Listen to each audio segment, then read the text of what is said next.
Halo semuanya guys, kembali lagi sama gue Aldo di Detektif Aldo. Dan hari ini gue kembali lagi dengan segmen Aku Tolol. Nah, ya mudah-mudahan tahun depan gue ganti lah, jadi ya aku cerdas sekali gitu ya. Tapi hari ini gue pengen bahas soal fenomena yang terjadi di Mexico ya, tepatnya itu di Sinaloa, tempat El Chapo berkuasa guys. Dimana akhirnya ada sebuah fenomena namanya Buchonas Style, di mana wanita-wanita itu berlomba-lomba untuk berpenampilan kayak pacar atau istrinya para bos-bos kartel. Yang memang biasanya punya bibir tebal, terus dadanya besar, belakangnya juga besar, terus ukuran pinggangnya nggak masuk akal. Nah itu kira-kira gambaran Buchona Style yang ternyata sekarang semakin digandrungi sama para wanita-wanita. Bukan hanya mereka-mereka yang sudah dewasa, bahkan mereka-mereka yang remaja-remaja itu juga mencoba mengejar penampilan seperti Buchonas ini. Yang menarik yang akan kita gali adalah bagaimana style Buchonas ini berkembang, lalu bagaimana akhirnya Buchonas Style ini meng-over-glorify model masalah narco culture. Dimana sesuatu yang harusnya dianggap negatif, yang harusnya ditumpas ya, dihabiskan, dibumi hanguskan gitu ya. Tapi ternyata malah di-embrace sama anak muda dan bahkan menjadi kultur, fashion, ataupun style mereka. Bahaya banget kan? Nah, mari kita bahas soal Buchona Style ini. Mimpi para wanita-wanita Meksiko. Kalau di Korea mau jadi artis K-pop, di sini mau jadi istri kartel, guys. Let's begin the video. Tapi sebelumnya jangan lupa dulu pasti follow gue di @rivalsantoso. Kalau misalnya kalian mau DM gue hal-hal atau kasus menarik yang bisa gue bahas di video selanjutnya. Let's begin the video, guys.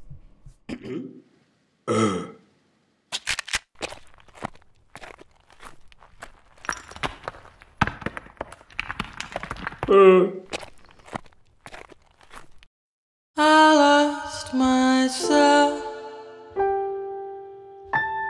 I waited still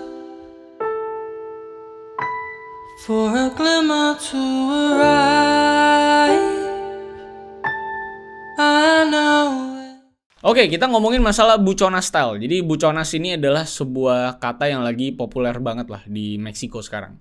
Dimana kata Buchonas ini dulunya kan identik dengan para wanita yang punya hubungan cinta atau romansa dengan orang-orang atau bos-bos kartel atau keterkaitan lah dengan dunia kartel di Meksiko. Nah biasa disebutnya tuh Buchonas cewek-ceweknya. Nah tapi beberapa dekade ke belakang kata Buchonas ini tuh mulai punya perluasan makna menjadi sebuah arti di mana wanita-wanita yang punya bibir tebal dan bagian depan dan belakang tebal dan punya gaya yang glamor serta punya ukuran pinggang kecil yang katanya bahkan tidak masuk akal dan hanya bisa dicapai melalui operasi plastik dan kawan-kawannya. Dan perluasan makna ini mengacu sebenarnya pada beberapa figur. Salah satunya adalah Emma Coronel yang adalah istri dari El Chapo Guzman alias salah satu bos kartel besar di Sinaloa. Dan kebetulan Emma Coronel ini itu juga adalah salah satu ratu kecantikan di kontes kecantikan di Meksiko. Makanya Emma Coronel yang memang terkenal cantik dan modis ini akhirnya jadi sebuah standar baru bagi para perempuan dan juga menjadi standar baru dan perluasan makna dari kata Buchonas itu sendiri. Yang tadinya cuma sempit ya, cuma ngomongin masalah wanita yang terkait dengan kartel, sekarang malah jadi sebuah bentuk tubuh atau style hidup gitu. Makanya Buchonas sekarang nggak selalu soal wanita yang terhubung atau punya keterkaitan dengan kartel, tapi jadi sebuah gaya fashion seperti yang tadi gue bilang, sekaligus juga memang tadi kan lifestyle. Apalagi gaya ini semakin dipopulerkan dengan banyaknya gaya Buchonas yang dipromosikan lewat sosial media, terutama TikTok oleh para wanita-wanita di Meksiko. Terus diperkuat juga dengan salah satu beauty influencer yang tiba-tiba jadi musisi mendadak gitu ya, YouTuber yang jadi musisi mendadak. Dan dia tuh merilis sebuah lagu berjudul LA69 atau La 69 yang video klipnya berisikan Jenny 69 dengan gaya Buchonasnya. Mulai dari pakai kalung-kalung emas yang ada AK-47 emasnya dan dengan sentuhan ruralnya Meksiko alias pakai topi koboi sebagai sebuah ornamen lokal atau kultur budaya di Meksiko. Nah dengan munculnya video klip ini dan ditonton oleh lebih dari 10 juta views di YouTube, bahkan pas gue bikin video ini tuh sekitar 12 jutaan views, Buchonas ini akhirnya semakin populer dan akhirnya mematenkan kata Buchonas sebagai sebuah bentuk fashion dan kultur yang bukan lagi sebuah konotasi negatif di Meksiko. Nah bahaya banget kan? Bahkan beberapa produk make up dan clothing atau fashion line di Meksiko itu beramai-ramai memakai tajuk Buchonas sebagai campaign mereka. Bahkan menjadi sebuah line up produk mereka. Dan secara mengejutkan, brand-brand yang membawa Buconas atau tajuk Buconas ini bisa memanen profit yang besar banget. Karena ternyata banyak banget yang mau beli. Karena ternyata banyak banget juga memang perempuan yang pengen sekali berpenampilan kayak para Buconas. Kalau mungkin di Indonesia pada berlomba-lomba untuk mungkin menjadi putih gitu kan ya, campaign-campaignnya dan laku. Di sana itu semua yang tajuknya Buconas itu rame banget. Nah, di sisi industri mungkin ini hal yang positif karena jadi banyak brand yang bisa dapetin banyak keuntungan dari tren Buconas ini. Tapi di sisi lain, tren Buconas ini jadi semakin nebelin soal kartel seakan-akan menjadi sebuah panutan atau hal yang positif di tengah-tengah masyarakat Meksiko. Terlebih kartel di Meksiko, ini kan sadisnya udah gak main-main ya. Kalau lu pernah lihat videonya tuh banyak banget video-video yang gila-gila banget. Ada tembak pinggir jalan lah, apa segala macam. Dan bahkan tentara maupun polisi itu udah banyak banget yang disogok sama kartel-kartel Meksiko. Dan bahkan dikendalikan oleh kartel itu sendiri. Yang salah satu alasannya adalah mungkin kenapa para polisi atau tentara bisa dikendalikan oleh kartel, ya karena mungkin gaji polisi di Meksiko itu juga kecil banget. Sehingga dapat sogokan dari kartel adalah hal yang mungkin menyegarkan keuangan mereka. Ya memang kecil banget gajinya. Jadi polisi sama tentara ya terima-terima aja disogok. Makanya gak heran kalau misalnya ada special force-nya Meksiko yang dulunya tugas spesialnya adalah membasmi kartel, akhirnya malah banting setir jadi kartel itu sendiri. Karena menurut mereka duitnya lebih gede. Kan mungkin di pikiran mereka daripada gue disogok sama kartel terus, duitnya gak seberapa, mending gue sekalian jadi kartelnya. Secara kan gue tahu duit kartel segede apaan, gitu kan pikiran mereka tuh kira-kira. Dan sekaligus juga mereka bisa basmi kartel saingan dengan cara yang lebih mudah. Karena mereka udah sangat berpengalaman dengan urusan tembak-tembakan. Jadi lu bisa bayangin special force yang punya kemampuan taktikal yang tentunya di atas rata-rata tentara ataupun polisi biasa. Terus mereka juga tahu celah kerjanya para tentara dan polisi di Meksiko. Terus sekarang mereka memutuskan untuk jadi kartel. Jadi lu bisa bayangin seberapa advance ini kartel secara teknologi dan skillnya. Dan kartel ini masih aktif sampai detik ini. Yang namanya adalah Los Zetas yang pernah gue bahas sekitar 2 tahun yang lalu. Dan memang Los Zetas ini adalah salah satu kartel yang memang didapuk sebagai kartel dengan teknologi termuktahir dengan persenjataan yang juga sangat-sangat advance. Ngeri banget kan, lu udah kayak lawan mercenary gitu ya. Nah makanya dengan adanya Buconas ini yang jadi tren rakyat khususnya di kalangan wanita, ini jadi sebuah aksi overglorifying kartel yang membuat tren kartel tuh secara tidak langsung jadi seperti sebuah hal yang mainstream dan biasa-biasa aja dan bukan sesuatu yang berbahaya. Apalagi penetrasinya bukan lagi soal atau lewat narkoba, tapi kini penetrasi narkoculture ini itu udah masuk ke ranah fashion.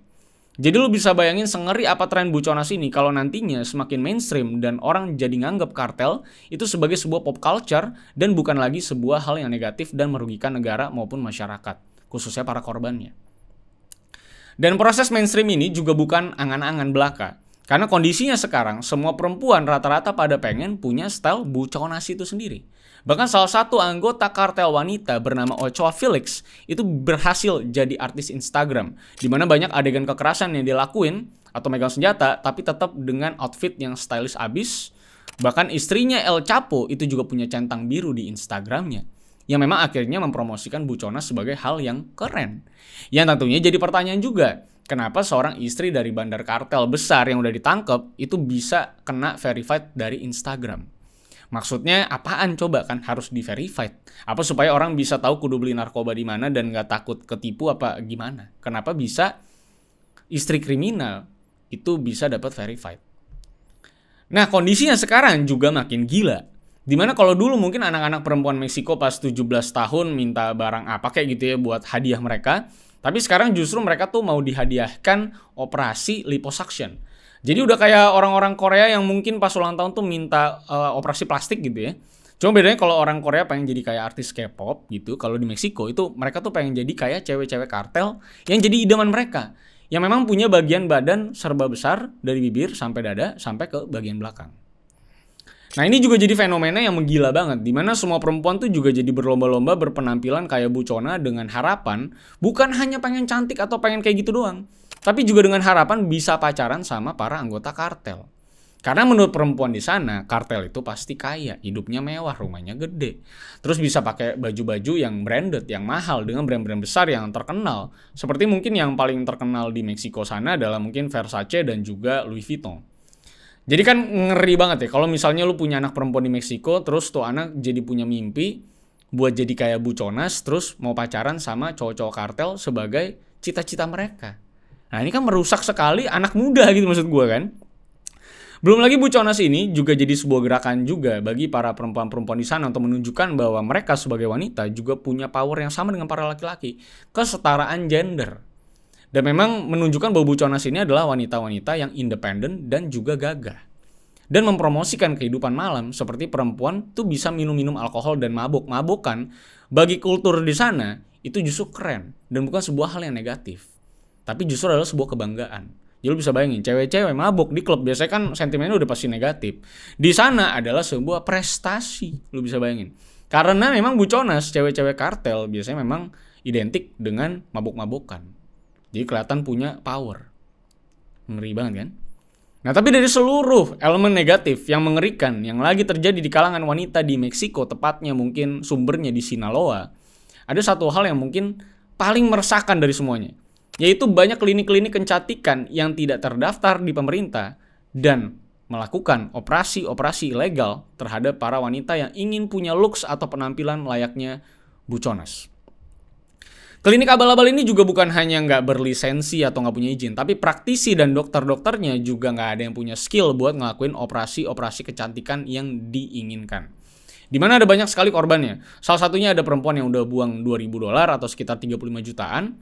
Terus malah beberapa bagian tubuhnya tuh jadi busuk karena adanya luka terbuka yang disebabkan oleh operasi ilegal yang dilakukan memang bukan oleh dokter bedah plastik atau dokter yang memang spesialis di sana. Jadi malah gagal. Dan selain bagian tubuhnya jadi banyak yang busuk, perempuan ini malah meninggal juga karena nggak mampu lagi terselamatkan. Ditambah lagi ini klinik-klinik ilegal itu punya agent di beberapa tempat yang bertugas mempromosikan klinik ilegal ini ke banyak kalangan wanita, tentunya kalangan menengah ke bawah, yang memang pengen punya badan seperti Buconas. Tapi tentunya nggak punya duit yang terlalu banyak untuk bayar klinik-klinik legal. Di mana proses penetrasinya, para agen ini tuh bilang kalau klinik kecantikan terbaik dunia ya ada di Sinaloa. Nah jadi mereka tuh nyebar tuh ke kota-kota lain gitu, buat menjemput para wanita-wanita ini untuk datang ke Sinaloa buat operasi. Tapi pas nyampe di tempat, banyakan klinik-klinik ini itu gak ada tanda pengenalnya pertama. Terus biasanya ada jeruji-jeruji di jendelanya. Tempatnya juga tidak higienis, alias juga kotor banget. Dan bener-bener kayak rumah-rumah penduduk aja. Dan gak kredibel sama sekali pastinya. Tapi namanya juga orang dari kalangan menengah ke bawah. Edukasinya juga pasti masih kurang. Ya mereka percaya-percaya aja. Dan namanya juga orang udah gelap mata dan pengen memang punya penampilan layaknya tante-tante kartel. Dan gegara pengaruh sosmed yang masif dan agresif banget soal tren Buconas ini. Tentunya ini ngebuat para wanita ini nggak peduli dengan seluruh elemen legal tersebut. Dan akhirnya tetap melakukan operasi di klinik-klinik ilegal. Dan hasilnya adalah banyak yang meninggal karena operasi ilegal ini. Ditambah lagi jumlah klinik ilegal ini, jumlahnya tuh banyak banget dan bertumbuh setiap tahunnya. Dan jangankan yang ilegal, yang legal dan terdaftar pun ada yang akhirnya di blacklist sama pemerintah. Karena naiknya tingkat kematian yang disebabkan operasi plastik yang model-model pengen jadi Buconas. Dan di sekitaran 1 tahunan aja udah ada sekitar 20-an klinik bersertifikat dan legal yang ditutup karena setelah diperiksa sama pemerintah ternyata tidak punya peralatan yang memadai. Nah lu bisa pikirin, yang ada izinnya aja itu nggak punya kriteria yang cocok sama pemerintahan. Gimana yang ilegal? Ini ngebornya pakai bor tembok gitu bisa jadi kan. Apalagi klinik-klinik ilegal ini tuh hanya bisa ditutup oleh polisi kalau memang ada laporan dari masyarakat. Dan karena tren ini memang lagi gila-gilaan di sana, ya siapa juga yang mau ngelaporin klinik-klinik ilegal ini kan. Yang tentunya punya harga yang affordable dan cukup memancing kita untuk datang ke sana gitu. Sebagai mungkin orang yang duitnya pas-pasan. Jadi akhirnya makin berkembang terus dan tidak bisa dihentikan dan tentunya tidak ada yang mau melaporkan. Bahkan untuk masalah pembayaran, klinik-klinik gelap ini memberikan kemudahan yang nggak diberikan oleh klinik-klinik legal.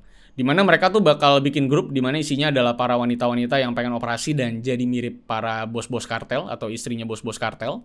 Dan para perempuan ini itu bisa melakukan cicilan per bulan dan ditransfer ke klinik ilegal tersebut. Dan setelah dananya terkumpul, operasinya baru dijalankan. Mungkin pertanyaannya kenapa nggak pakai kartu kredit atau mungkin Shopee Pay Later gitu ya di klinik yang gede-gede atau udah tersertifikasi? Ya mungkin jawaban singkatnya adalah klinik legal nggak ada pay later. Dan tentunya karena yang biasanya operasi di klinik-klinik ilegal ini adalah kaum menengah ke bawah, yang mencoba nyari peruntungan buat tampil kayak Buconas yang ada di Instagram dan berharap untuk bisa terkenal dan bisa dikawinin sama bos-bos kartel, ya tentu aja secara ekonomi mereka nggak mungkin di-approve untuk bisa dapat kartu kredit dari bank karena tentunya penghasilannya mungkin belum stabil. Jadi emang lagi-lagi dari narco culture yang jadi mainstream lewat proses musik, film, fashion, dan para influencer yang ikut menyuarakan soal tren Buconas ini, lagi-lagi yang kena impact adalah orang-orang ekonomi bawah yang selalu berhasil jadi sasaran banyak hal-hal yang modelannya kayak gini. Keuntungannya buat siapa? Ya tentunya para kapitalis besar yang bikin brand-brand kecantikan Buconas yang mendominasi di Sinaloa, khususnya. Dan memang akhirnya mereka bisa juga orang-orang yang emang kampret aja, itu bisa bikin klinik-klinik ilegal buat mendulang uang dari para cewek-cewek Meksiko yang pengen punya badan kayak Buconas tapi nggak punya budget yang besar. Intinya kondisi sekarang di Meksiko sana, narco culture dan tren Buconas ini terus diglorifikasi lewat berbagai medium seperti telenovela yang punya impact besar mungkin ke kaum menengah ke bawah dan mungkin ibu-ibu parubaya gitu ya. Dan anak-anak muda yang mungkin kena tren Buconas ini dari TikTok dan sosmed, dan karena operasi plastik mahal juga, jadinya kaum-kaum menengah ke bawah ini ambil jalan pintas untuk operasi di klinik-klinik gelap yang berbahaya demi mencapai body goals para Buconas. Ya memang kadang tuh himpitan society gitu. Lu ngelihat semua teman-teman lu mungkin badannya udah kayak gitu semua, terus lu enggak, lu jadi kesannya seperti diasingkan. Itulah memang manusia, inginnya uniform gitu, sama gitu. Dan inilah yang mendorong mereka untuk akhirnya nyari jalan pintas. Dan tentunya kalau sampai kenapa-napa, ya mereka juga nggak bisa nuntut apa-apa. Karena duit juga nggak ada, plus kliniknya bisa tutup dan kabur kapan aja, kan klinik ilegal. Bisanya cuma nyewa tempat situ, kalau udah mulai banyak laporan, ya tinggal kabur. Selesai, buka klinik tempat lain lagi. Karena ternyata kan walaupun banyak yang meninggal karena operasi-operasi di klinik ilegal, ya sebenarnya banyak juga yang selamat dan gak kenapa-napa sampai sekarang. Tapi intinya kan ini adalah gambling 50-50 gitu ya. Lu pikir hidup lu apa? Catur gitu kan, bukan gitu ya. Jadi memang segitu bahayanya sebenarnya pengaruh para influencer dan pop culture dalam menggaungkan sesuatu. Karena memang benar-benar bisa punya impact yang gak pernah terpikirkan arahnya seperti apa. Dimana sesuatu yang ilegal seperti kartel ini bisa bahkan berhasil dijadikan sebuah subkultur yang justru digandrungi anak muda yang bahkan konotasinya jadi positif dan bukan negatif. Lu bayangin, ini Meksiko kalau lu mau tahu salah satu negara dengan banyak kota yang sangat-sangat berbahaya dan bahkan tidak disarankan untuk para turis untuk datang ke sana. Bahkan kalau lu tahu Narcos itu sempat scoutman-nya itu sempat ditembak saat dia lagi scout tempat untuk syuting Narcos Meksiko gitu. Jadi emang sengeri dan berbahaya itu. Bahkan daily lu bisa lihat orang naik mobil di belakang pickup bawa senjata, dan itu wajar-wajar aja. Kalau mungkin yang main game, main Modern Warfare 2, nah itu salah satu gambaran yang mungkin tepat sekali untuk menggambarkan beberapa kota di Meksiko. Dan dengan seberbahayanya itu, semerugikannya itu, sekarang malah mereka berhasil menjadi subkultur yang dinilai positif dan bahkan anak-anak muda berlomba-lomba menjadi seperti para wanita-wanita pasangannya para bos kartel yang hidupnya glamor-glamor dan badannya dikatakan tidak masuk akal bentuknya kalau nggak melalui operasi plastik. So itu aja bisa gue sampaikan. Jadi bagi para influencer dan para YouTuber, TikToker, Instagramer, semoga terus bertanggung jawab atas setiap apapun yang kita gaungkan.